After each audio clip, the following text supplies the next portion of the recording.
नवंबर science का पूरा paper मिल चुका है। नमस्कार प्यारे बच्चों, स्वागत आप सभी का आपके अपने YouTube चैनल में। अगर आप राजस्थान बोर्ड कक्षा 10 के स्टूडेंट हैं और 21 नवंबर साइंस विज्ञान पेपर की आप तैयारी कर रहे हैं तो ये वीडियो आप सभी बच्चों के लिए स्पेशल है। वीडियो को आपको कंप्लीट देखना है। इस वीडियो के अंदर मैं आपको राजस्थान बोर्ड कक्षा 10 विज्ञान साइंस का एक ऐसा पेपर देने वाला हूं जो आपके 21 नवंबर को आने वाला है। अगर आपने एग्जाम से पहले इस पूरे पेपर को आपने अच्छे से तैयार कर लिया तो साइंस के पेपर में, विज्ञान के पेपर में 21 नवंबर को आप पूरे 70 नंबर फोड़ सकते हैं और पूरा पेपर विद सॉल्यूशन आपको इस वीडियो के अंदर मिलने वाला है। तो वीडियो को आपको कंप्लीट देखना है। तो पूरा पेपर आप देख सकते हैं। सबसे पहले पेपर में आपको अनुक्रमांक है, रोल नंबर है वो यहाँ पर आपको अंकों में लिखना है और यहाँ पर रोल नंबर आपको शब्दों में लिखना है। और पेपर में कुल प्रश्नों की जो संख्या है वो आपको 23 दी गई है, यानी टोटल 23 क्वेश्चन आपको इस पेपर में मिलने वाले हैं। और जो समय है, जो टाइमिंग है, 3 घंटे 15 मिनट का आपको समय दिया गया है। विज्ञान का ये पूरा पेपर 3 घंटे 15 मिनट में आपको हल करना है।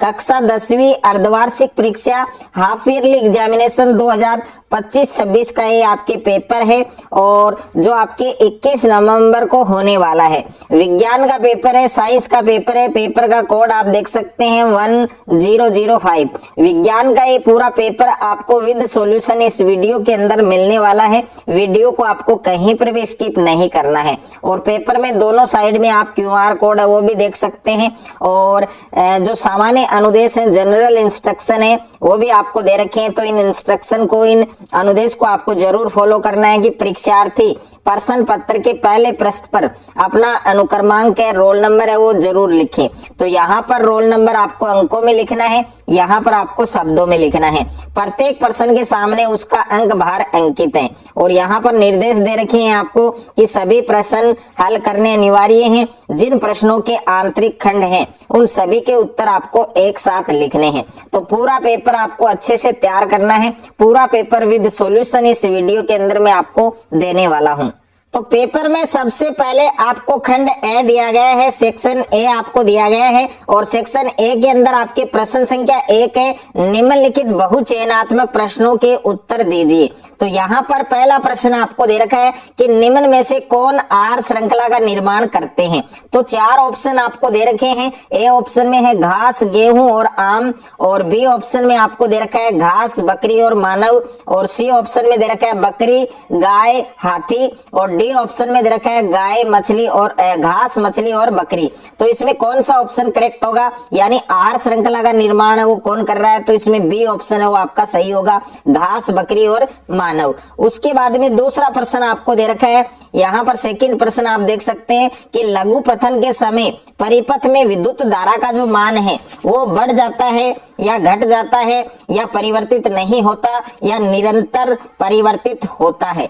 तो इसमें आपको सी ऑप्शन करना है, यानी लघु पथन के समय परिपथ में विद्युत धारा का मान क्या होता है, बहुत अधिक बढ़ जाता है। तो इस वाले क्वेश्चन का जो उत्तर होगा सी ऑप्शन आपका करेक्ट होगा। उसके बाद में तीसरा प्रश्न आपको दे रखा है। यहाँ पर तीसरा प्रश्न आप देख सकते हैं कि चित्र में दर्शाए अनुसार कोई इलेक्ट्रॉन किसी चुंबकीय क्षेत्र के लंबवत प्रवेश करता है तो इलेक्ट्रॉन पर आरोपित बल है उसकी दिशा क्या होगी।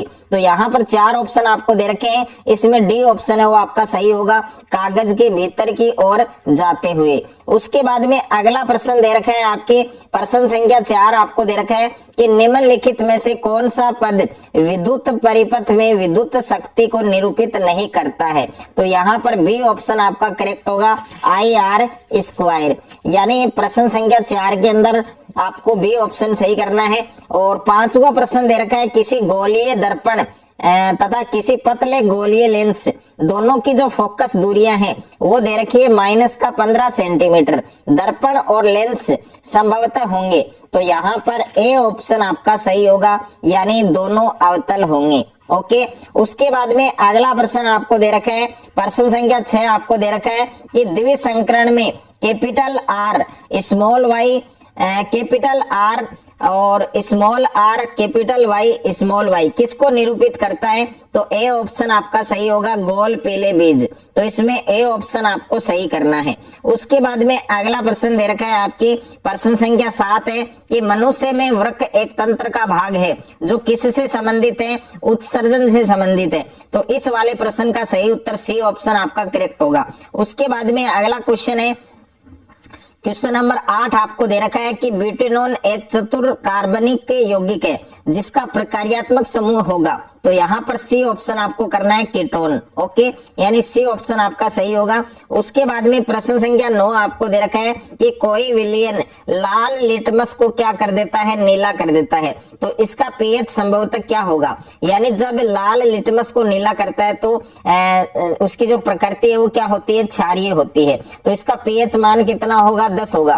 तो डी ऑप्शन आपका करेक्ट होगा। उसके बाद में अगला प्रश्न है आपके प्रश्न संख्या 2, यानी प्रश्न संख्या 1 के अंदर 9 आपके बहुचयनात्मक प्रश्न आने वाले हैं, जो मल्टीपल चॉइस क्वेश्चन है वो आने वाले हैं। उसके बाद में दूसरा प्रश्न है, इसमें आपको रिक्त स्थानों की पूर्ति करनी है। तो इसमें पहला प्रश्न आपको दे रखा है कि CFC यानी क्लोरोफ्लोरोकार्बन जैसे रसायनों ने ओजोन परत को नुकसान पहुंचाया है जो कि सूर्य से आने वाली रिक्त स्थान विकिरण से सुरक्षा प्रदान करती है। तो कौन सी विकिरण का नाम आपको लिखना है? इसमें पैरा बैंगनी, इसमें आपको लिखना है पैरा बैंगनी। उसके बाद में दूसरा प्रश्न आपको दे रखा है कि किसी चुंबक के चारों ओर एक होता है जिसे में उस चुंबक के बल का संसूचन किया जा सकता है, अनुभव किया जा सकता है। तो इस रिक्त स्थान में आपको क्या फिल करना है? इसमें आपको फिल करना है चुंबकीय क्षेत्र।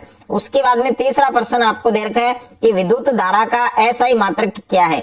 तो विद्युत धारा है उसका एसआई मात्रक क्या है? एम्पियर है। क्या है? एम्पियर। उसके बाद में अगला प्रश्न है आपके प्रश्न संख्या 6 कि श्वेत प्रकाश का इसके अवयवी वर्णों में विभाजन क्या कहलाता है? तो इसमें आपको लिखना है विक्षेपण। इस रिक्त स्थान में आपको क्या फिल करना है? विक्षेपण आपको फिल करना है।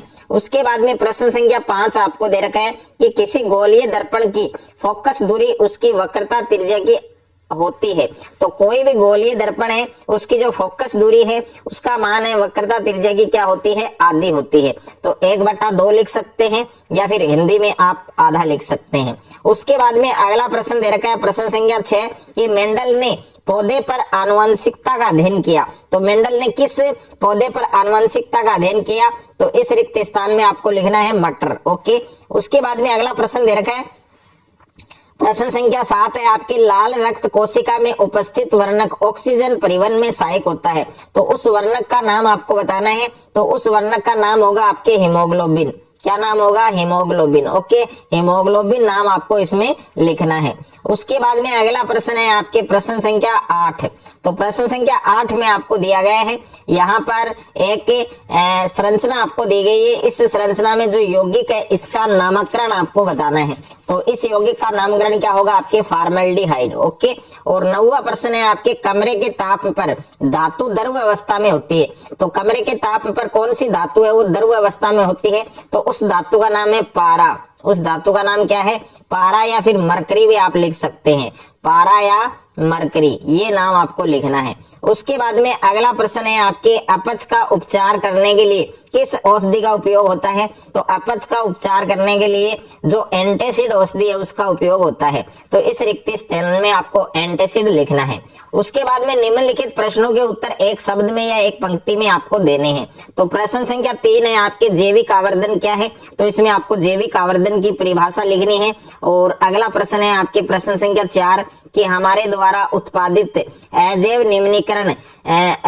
निम्नीकरणीय कचरे से उत्पन्न होने वाली किसी एक समस्या का नाम आपको लिखना है।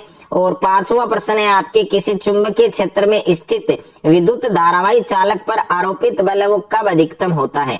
और 6ठा प्रश्न है किसी दिए गए क्षेत्र में चुंबकीय क्षेत्र है वो क्या है? एक समान है। इसे निरूपित करने के लिए आपको आरेख खींचना है। 7वां प्रश्न है कि विद्युत आवेश का एसआई मात्रक क्या है? तो विद्युत आवेश का आपको मात्रक लिखना है। और 8वां प्रश्न है विद्युत सेल है उसको प्रतीक के रूप में निरूपित करना है। यानी जो विद्युत सेल है उसको किसके रूप में निरूपित करना है? आपको प्रतीक के रूप में निरूपित करना है।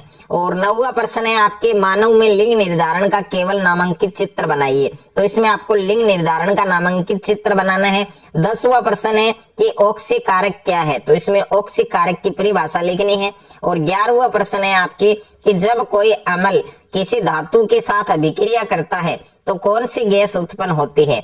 और 12वां प्रश्न है कि शुद्ध जल का पीएच कितना होता है, तो शुद्ध जल है जो अशुद्ध जल है उसका पीएच मान कितना होता है, 7 होता है। तो ये आपको बताना था।